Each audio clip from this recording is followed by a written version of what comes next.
Glória a Deus, boa noite. Vocês estão bem?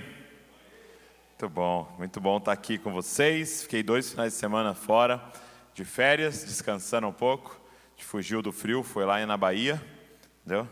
E aí agora a gente voltou e está mais frio ainda.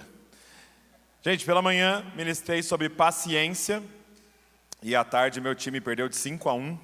Então eu mudei a mensagem, vou falar sobre outro assunto. Meu Deus do céu. Nós estamos nessa série Hábitos do Espírito, então abre a sua Bíblia aí comigo em Gálatas 5. Gálatas, capítulo de número 5. Verso de número, vamos ler a partir do 16. Gálatas 5, vamos ler a partir do versículo 16, ok? Abre aí, Gálatas, capítulo 5. Verso de número 16, a seguir.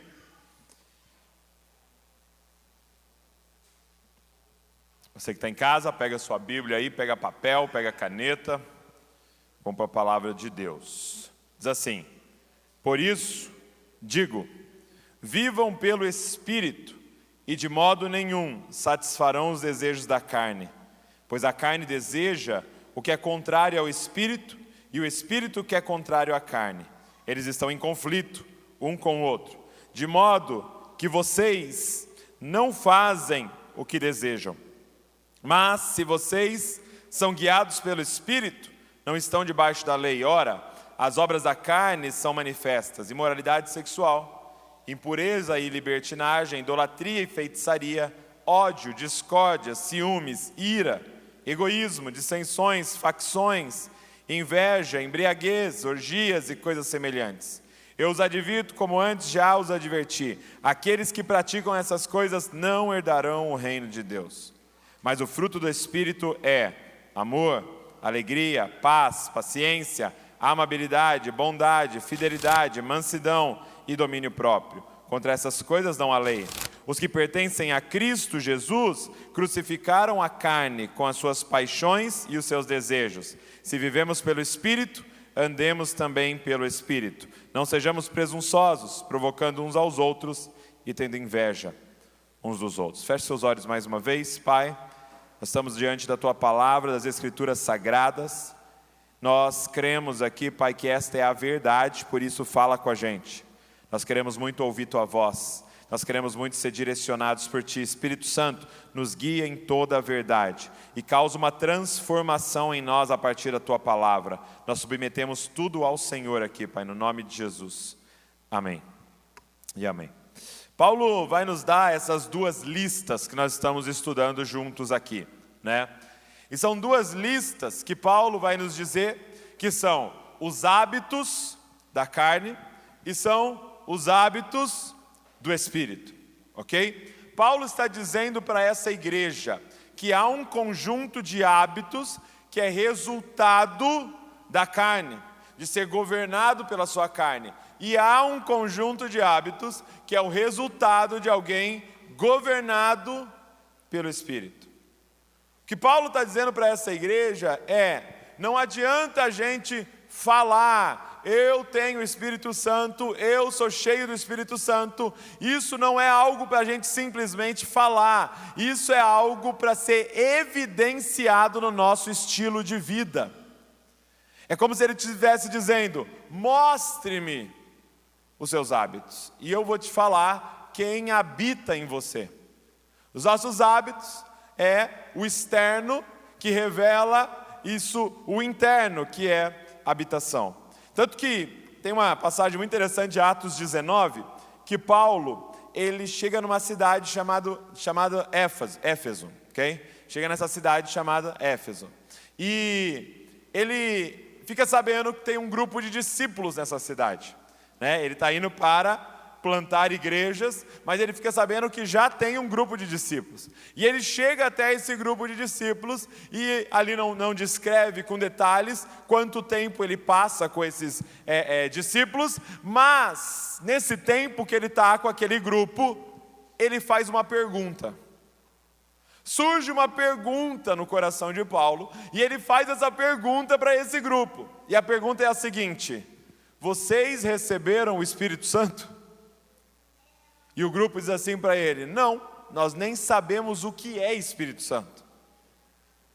E eu fico me perguntando, o que Paulo viu no convívio com aqueles homens e mulheres, durante aquele período que pode ter sido de 1 dia, de 2, de 3, que fez ele concluir com a pergunta: vocês receberam Espírito Santo? O que me faz pensar que se Paulo viesse para a nossa casa, ficasse uma semana lá em casa, vendo como eu trato os meus filhos, como eu trato a Val, como você trata a sua família, será que no final de semana Paulo ia chamar a gente para uma reuniãozinha e falar: vem aqui, fiquei com uma dúvida. Você está ligado o que é Espírito Santo? Você recebeu o Espírito Santo?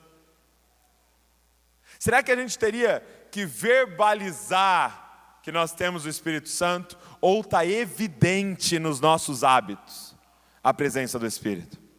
Se Paulo passasse um tempinho lá no seu trabalho, sentado ao seu lado, observando você viver, será que no final do expediente ele teria que perguntar: vem aqui, você recebeu o Espírito Santo? Se Paulo pegasse o nosso celular, desse uma lida no WhatsApp, desse uma olhada no histórico, será que no final ele teria que perguntar: está aqui seu celular, mas deixa eu te fazer uma pergunta. Você recebeu o Espírito Santo?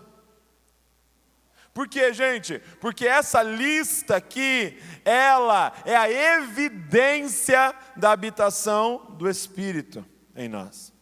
E hoje, eu quero ver com você uma das características, uma das camadas do fruto do Espírito, que é a paciência. Então eu preparei um sermão de 3 horas e meia.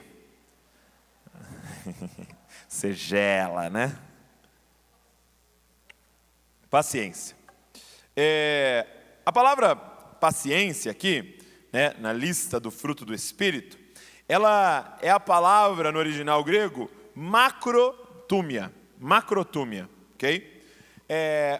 Ela é composta dessas duas palavras, que é túmia, que quer dizer disposição ou ânimo, e macro, que quer dizer longo, grande. Então, macrotúmia é longo ânimo. É você ter um ânimo longo, uma disposição longa. É por isso que em algumas versões, eu não sei se na sua está assim, não é a palavra paciência, mas a palavra longanimidade. Então é longo ânimo.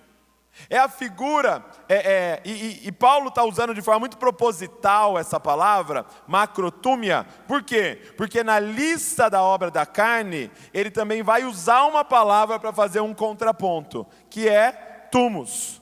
A palavra túmus, que é a mesma derivação de túmia. O que é túmus? É uma pessoa com pouco ânimo, do ânimo curto.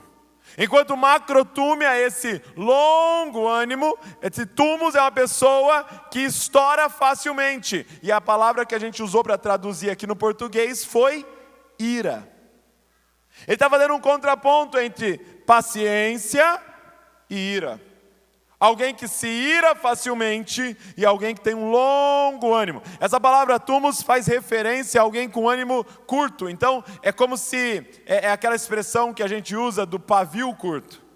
Ok? Lembra do pavio curto? É alguém que logo que acende, ele já faz o quê? Explode. E a figura do macrotúmia seria alguém com um pavio longo, que demora para que algo faça com que ele exploda. E a pergunta hoje é: o que acende aí o seu pavio? Você conhece alguém de pavio longo?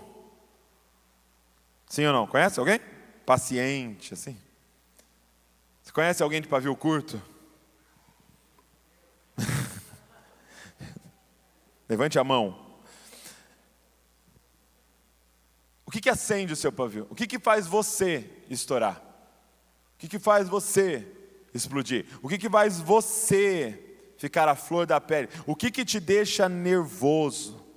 Faz você perder a paciência. É engraçado que cada um aqui tem algo, que tira a sua paciência.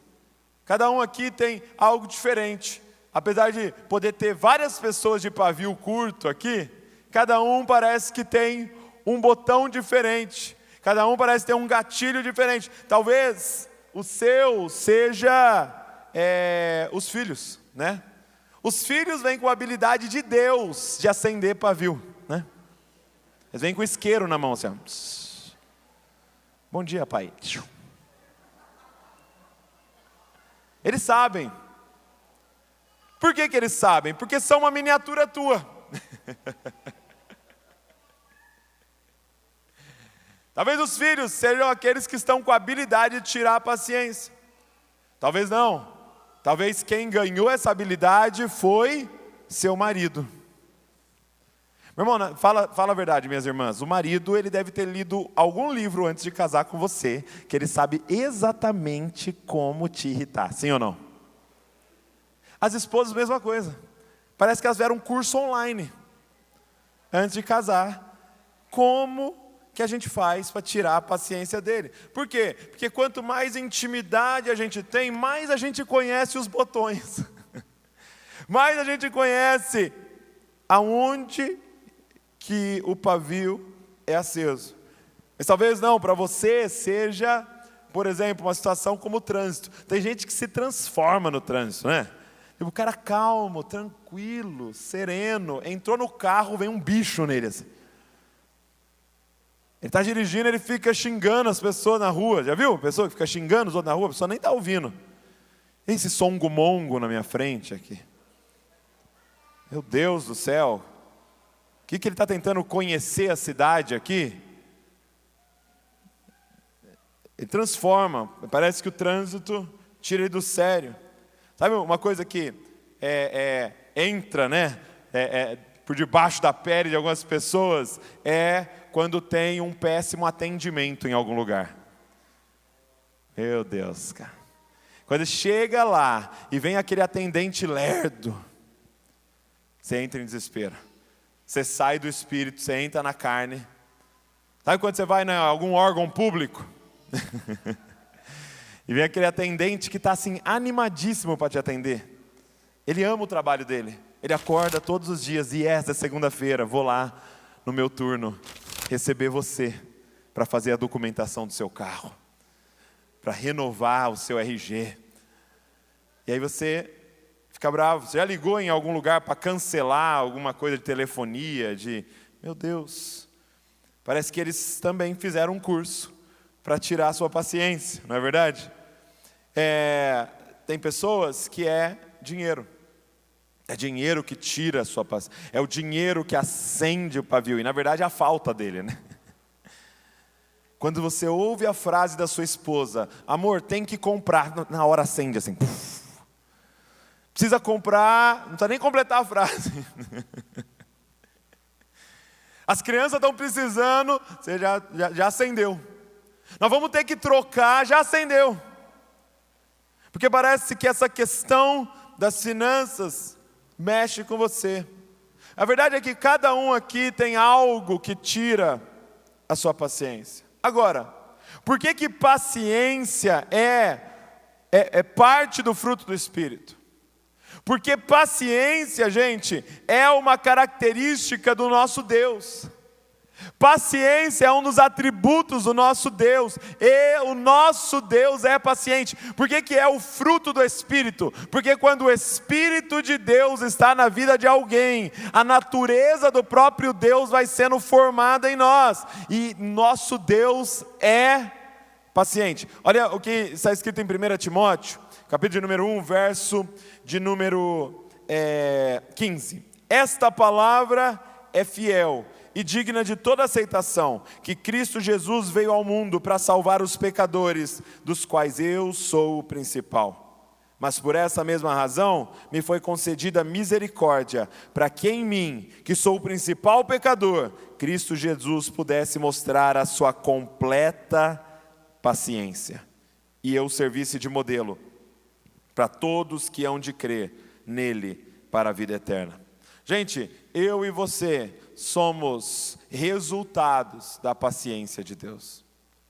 Você só está aqui hoje por causa da paciência de Deus. Porque Deus tem um longo pavio. Não se engane, não é um pavio infinito. Não é um pavio sem fim. A paciência de Deus tem limites. Você vê isso nas Escrituras, vários momentos. Mas a verdade é que Ele tem um longo ânimo em relação a nós. Imagina se Deus tivesse um pavio curto em relação a você. Eu e você não estaríamos aqui. Se nós estamos hoje vivos de pé, é porque a misericórdia do Senhor se renovou sobre a nossa vida mais um dia, e a paciência de Deus é manifestado mais um dia, na esperança do seu arrependimento, na esperança do seu amadurecimento, na esperança da sua santificação. É a paciência de Deus que nos sustenta. Quando você olha para Pedro, Pedro fala sobre isso, porque Pedro manda uma carta a essa igreja e estava acontecendo algo nessa igreja. Um grupo de pessoas começou a falar que, como Jesus estava demorando para voltar no imaginário deles, que não ia acontecer. Começaram a falar, não, esse negócio de Jesus voltar, isso aí já vou ouvir pastor pregar 1 milhão de vezes, volta nada. Não vai voltar nada. Negócio do juízo de Deus que vai vir sobre a terra, isso aí nada. Negócio de Apocalipse, não, isso aí nada. Minha avó já pregava isso. O meu avô dormia de terno porque Jesus ia voltar de madrugada, gente. E estamos aqui, não vai voltar nada. E aí Pedro fala assim, entenda uma coisa, o fato de ele estar demorando no seu imaginário é por causa da paciência do nosso Deus, aguardando que você chegue ao arrependimento. Aguardando que a sua família conheça Ele, aguardando que essa cidade se dobre diante dEle. É a paciência e o amor de Deus de Ele não ter vindo ainda. Você imagina? Um Deus que é santo, santo e santo, hoje está vendo em algum lugar uma mulher ser espancada pelo marido. Qual é o tamanho da paciência de Deus para não vir com o juízo imediatamente? Você imagina um Deus santo, santo e santo que está vendo hoje em algum lugar uma criança sendo abusada. Qual é o tamanho da paciência de Deus de não vir com juízo? Você imagina que Ele está vendo pessoas, milhares e milhares de pessoas passando fome, e muito por resultado da corrupção desses daqui. Você imagina o tamanho da paciência de Deus, do amor de Deus, aguardando que nós cheguemos ao arrependimento, gente. Paciência é uma característica do nosso Deus. E é por isso que Ele quer formar isso em nós. Essa capacidade de longo ânimo. Sabe que isso aqui, a lista toda, ela é completamente contracultural. A lista toda, o fruto do Espírito, ele é contrário ao sistema. Isso aqui é sempre complexo, vamos dizer assim, na nossa mente. Por quê? Porque ela vai de encontro com tudo que a gente aprendeu. Por exemplo, o que a gente aprendeu no nosso sistema ao redor, que forte não é quem tem paciência, forte é quem logo estoura e impõe o que ele quer. Forte é quem a qualquer coisinha tem que colocar o pé e falar, não é assim que vai ser feito. Eu sou crente, mas não sou bobo. Forte no nosso imaginário e no que nos ensinaram, e talvez seu pai, sua mãe te ensinou assim, é quem dá o soco mais forte. Mas o que Jesus está nos ensinando é não. Força nas Escrituras não é o quão forte é o seu soco. Força nas Escrituras é o quanto você consegue suportar um soco, sem revidar. É isso que Jesus vai dizer em Mateus 5, quando ele fala, olha a forma que ele diz, vocês ouviram o que foi dito. Toda vez que você vê essa frase, gente, vocês ouviram o que foi dito, ele está falando, olha o que o sistema mundano ensinou para vocês, olho por olho, dente por dente. Ou seja, ele tirou um dente seu nesse soco, então devolve tirando um dente dele. Eu já vi vários relatos de pessoas que apanharam na escola, chegaram em casa e o que aconteceu? Apanharam de novo. Do pai. Por quê? Porque você deveria ter batido no menino. Você deveria ter espancado o menino. Então você vai voltar lá amanhã e você vai revidar na mesma moeda. E aí no seu imaginário, isso é ser forte, não levar desaforo para casa. Mas o homem mais forte que já pisou nessa terra foi como uma ovelha muda, não abriu a boca. Porque força não é o soco que você dá, força é o soco que você recebe e não cai. Ah, cara, você está entendendo o que eu estou falando? Deus quer nos fazer fortes. Deus quer nos fazer inofendíveis. Deus quer que a gente vença a nossa fragilidade, de se dobrar em qualquer pancada. E aí ele continua dizendo assim, olha, vocês ouviram o que foi dito, olho por olho, dente por dente? Eu, porém, lhes digo, não resistam ao perverso. Se alguém lhe der um tapa na face direita, ofereça-lhe também a esquerda. Isso aqui é força. Isso aqui é longo ânimo. Gente, você já imaginou você levar um tapa na cara? Talvez isso já aconteceu na sua vida, não sei. O sangue, meu irmão, sobe na hora, é instinto seu. Ele está dizendo, se alguém te ferir na face direita, dá à esquerda. Gente, você tem que entender o que Jesus está ensinando aqui. E a gente precisa entender isso aqui, porque a sociedade nos falou que esse cara é bobo. Que esse cara que dá a outra face é um idiota, é um fraco. E Jesus está dizendo, não, esse cara é tão forte que é só um cara como esse que é capaz de parar uma guerra.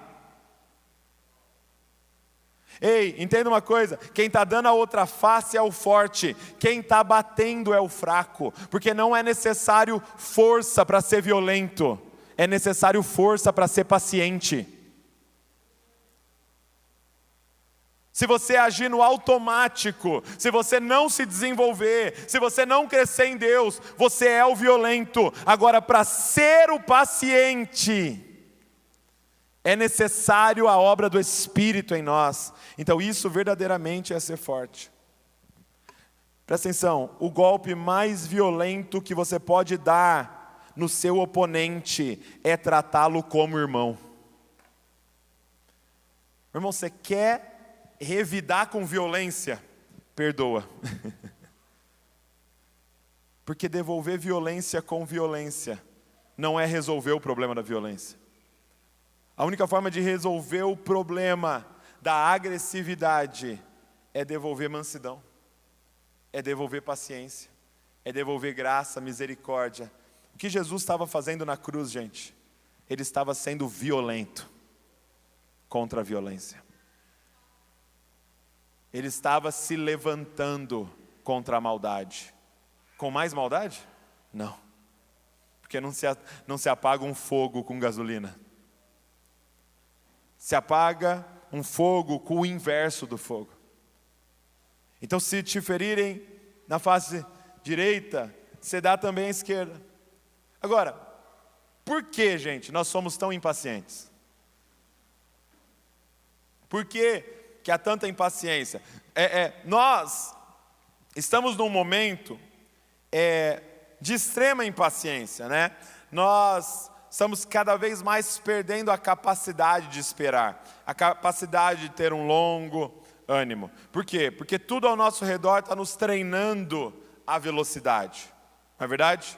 Então, você manda um WhatsApp para alguém, passou 5 minutos, não respondeu, você está em desespero. Sim ou não? Meu Deus, não responde, para que esse celular? E não sei o quê, gente, faz 5 minutos, o seu bisavô mandava uma carta, chegava lá depois de 45 dias, a pessoa escrevia e demorava uns 60 para voltar. Você tem WhatsApp, gente, você tem mensagem instantânea, espera. Aí eu entro para comprar, não, se não tiver no full eu não compro. Meu Deus, 3 dias para entregar, isso é um absurdo, que empresa é essa? 3 dias para entregar? Full, para quem não sabe, está nos assistindo aí, é a entrega no outro dia, né? Entrega no outro dia. A Amazon nos Estados Unidos já tem entrega em 2 horas, gente. Fala aleluia, eu queria. Você pede lá comida no aplicativo, você já não fez a comida. E você ainda fica reclamando, meu Deus, falou que era 45 minutos, já passou 47, eu vou ligar lá. Você já nem cozinhou. Há umas estatísticas, né, nas redes sociais de que se alguém aperta em um vídeo e ele não abre, ele não começa em 3 segundos, ele abandona o vídeo. 3 segundos. Nós estamos sendo treinados à impaciência. Agora, por que nós somos tão impacientes? E essa paciência, não só no esperar, mas essa figura que Paulo está nos mostrando, do pavio curto, de estourar, de perder a paciência. Por que somos impacientes com os filhos, do trânsito, na questão do dinheiro? Por que tanta impaciência, gente? E para responder isso, eu quero te fazer uma outra pergunta. Para responder sobre a impaciência, eu tenho que te perguntar, o que é urgente? O que é urgente? O que é emergência, que não dá para esperar? Por exemplo, quando você vai no hospital, tem lá a parte da emergência, sim ou não? Né? A emergência. Então está todo mundo lá que tem uma emergência, mas mesmo na emergência tem uma fila. Né? Tem lá, você pega a sua senha. Só que de repente você está lá, na emergência, na fila, e chega alguém e passa na frente. Chega alguém com uma emergência maior que a sua, e não tem como pegar senha para ele. Essa pessoa tem que ir direto lá para dentro. O que está acontecendo nessa pessoa, que ela não pode esperar na fila, não existe paciência para ela, e ela tem que entrar na frente, gente. Quando que ocorre esse caso? Que eles pulam a fila, que não tem paciência, que não tem longanimidade, que não tem espera. O que é algo que é emergente? O que é algo que é urgente? Quando? Não pode esperar. Por que não pode esperar? Porque corre risco de vida. O que é urgente? O que é emergência? É quando algo afeta a nossa vida. Quando algo afeta a nossa vida, não tem mais paciência. Nós somos impacientes, por quê? Porque aquilo é urgente, tem que ser feito agora, porque está mexendo na nossa vida. Por que eu estou te falando isso? Porque a sua impaciência revela onde está a esperança da sua vida. A sua impaciência revela onde você considera que está a vida. Quando que o pavio acende? Quando mexe na minha vida. Quem está entendendo o que eu estou falando aqui? Porque quando eu chego lá com o dedo cortado, eu espero na fila. Porque não mexe com a minha vida. Mas quando eu chego lá, correndo risco de vida, não tem fila, não tem que esperar. Agora a pergunta é, o que você considera que é a sua vida? Que ninguém pode mexer, que você estoura? É sua reputação? Quando você fica falando, sabe que falaram mal de você? É o seu dinheiro? Que você considera que é a sua vida? E que se mexer nisso, acabou? É o seu desempenho? São os seus planos, os planos que você fez, amanhã vou fazer tal coisa, e agora meu filho atrapalha todos os meus planos, meu marido atrapalha os meus planos. Ei, aonde que você está colocando a sua vida? O que é a sua vida? Nas palavras da Bíblia, qual é o ídolo do seu coração? Porque a sua impaciência revela o ídolo do seu coração. Portanto, como ter paciência? Como ser paciente? Então, se a minha impaciência é porque algo afeta a minha vida, só tem um jeito de ser paciente: morrendo. Olha a solução que Paulo vai dar. Verso de número 24. Os que pertencem a Cristo Jesus crucificaram a carne com as suas paixões e os seus desejos. O que ele está dizendo? Você quer viver o fruto do Espírito? Você tem que morrer. Você tem que crucificar a sua carne se você quer viver o fruto do Espírito. Gente, pense em alguém paciente, é morto. Meu irmão, defunto é muito paciente, é incrível, uma coisa incrível. Agora não mais, agora a galera está, até por causa do Covid também, mas o pessoal começou uma cultura de fazer o velório mais curto, né? Geralmente dura um dia. Mas eu lembro de velórios que eu fui que era 2 dias, meu irmão. Passava a madrugada lá, lembra? Quando se passava a madrugada, porque familiares iam chegar de longe e tal, e era bem mais comprido. Gente, o morto era muito paciente. Ficava 2 dias lá, deitadão, tranquilo. Não reclamava. Podia fazer frio, podia fazer calor, não ficava impaciente, porque pensa em alguém paciente, é o morto. Porque já não dá mais para afetar a vida dele. Toda vez que o seu pavio acender, lembre-se, tem alguma coisa viva ainda aí, que precisa ser crucificado, precisa ser levado à cruz novamente.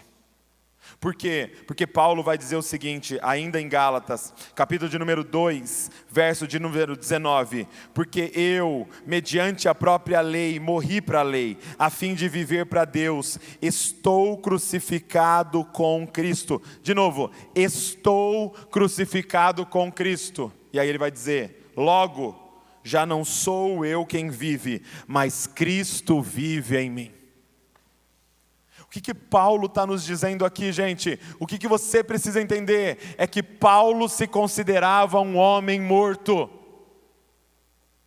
O que Paulo está dizendo? Eu já morri, já não sou mais eu quem vivo, mas é Cristo que vive em mim, Cristo vive através de mim.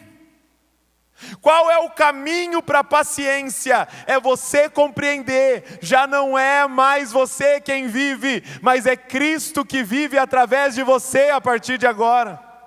Já não sou mais eu quem vivo, mas Cristo vive a partir de mim. Toda vez que o pavio acender, lembra, o Douglas está morto, é agora Cristo vivendo através do Douglas, e Cristo tem uma longanimidade, meu irmão. Paulo está dizendo para nós, ei, você quer viver o fruto do Espírito? Então você precisa deixar o Espírito atuar na sua vida, e você tem que sair da frente. Você tem que se entregar ao governo de Deus. Gente, nós estamos falando aqui hoje sobre abrir mão do controle. O que é estar morto? É abrir mão do controle. Já não é mais você quem vive, mas é Cristo que vive através de você. Você está morto. Você está morto. Você está morta. Ele tem governado a sua vida. Isso é muito importante porque a gente pode pensar que essa lista é algo que dá para eu e você ir lá fazer treinamento e desenvolver. Vamos lá, gente, vamos treinar paciência, vamos pegar bastante fila, vamos não sei o quê. Não, não é algo para eu e você desenvolvermos, é algo para o Espírito fazer através de nós. Então qual é o nosso trabalho aqui? Crucificar a nossa carne e deixar Cristo viver através de nós. Você foi unido a Cristo Jesus e agora é Ele vivendo através de você. Eu tive o privilégio de entrevistar a Andréa Vargas e ela contou o testemunho dela de conversão, né? E é um papo muito legal, depois você pode procurar no podcast, assiste, você vai ser muito edificado. Mas tem uma parte do testemunho dela, que ela conta que ela estava no acampamento e ela estava sentada numa cadeira assim, dessas de plástico, mas o templo estava vazio, todo mundo estava lá brincando, comendo, mas como ela estava muito confusa, ela não acreditava em Deus, mas ela estava ali naquele acampamento, porque uma amiga convidou, e ela estava sentada lá pensando em tudo que ela estava ouvindo e tal, e de repente a líder, uma das líderes do acampamento, passou assim na frente dela, andando tal, foi embora. Aí a mulher parou e voltou. Voltou e falou assim para ela, Jesus é Deus, viu? E foi embora. Só isso, Jesus é Deus, viu? E foi embora. Ela falou que naquele momento em que a mulher falou aquilo, ela teve uma visão. Ela teve uma visão e ela viu o quê? Um trono. Ela viu um trono maravilhoso, e era um trono que ela sabia que era de um rei. Um trono de uma majestade. E ela ficou fascinada por aquele trono, e de repente ela olha, tem alguém de pé do lado do trono. E quando ela olha e começa a prestar atenção naquele que estava de pé do lado do trono, era Jesus, era Cristo. Ela começa a ter uma visão de Jesus de pé do lado do trono, e ela fala: uau, é Jesus, esse que eu acabei de ouvir, que é Deus, ele de pé do lado do trono. E aí de repente ela começa a olhar para o trono, e tem alguém sentado no trono. E ela falou que ela foi se aproximando e prestando atenção, e quando ela conseguiu ver, ela estava sentada naquele trono, enquanto Jesus estava de pé.